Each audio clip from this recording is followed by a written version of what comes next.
Good morning, everybody. I'm not able to be in school today, but you can use this Nearpod to complete your work for class.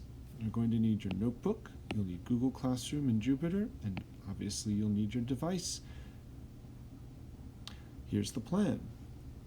First off, I'm going to show you a lab report I made about how to succeed in science, and you're going to do some reflection yourself on how to do your best work in science.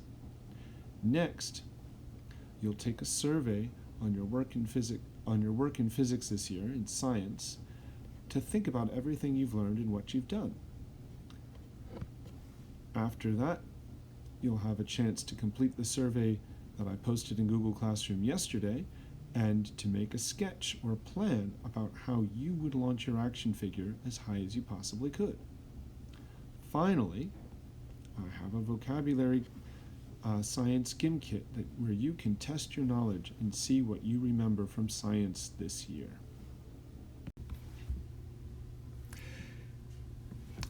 Here's a video about how to succeed in science.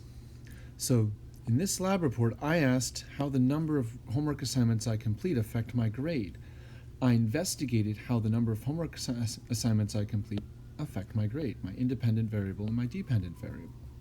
I thought the more work I do, the more my grade would increase because I'll earn credit for my work. I collected data about how many assignments I did and how detailed my notes were.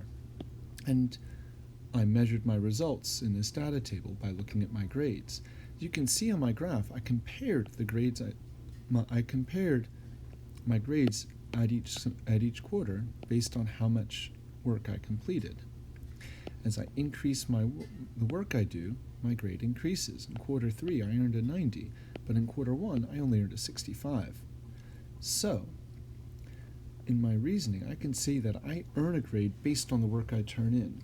So my best work comes when I am responsible for remembering to turn it in.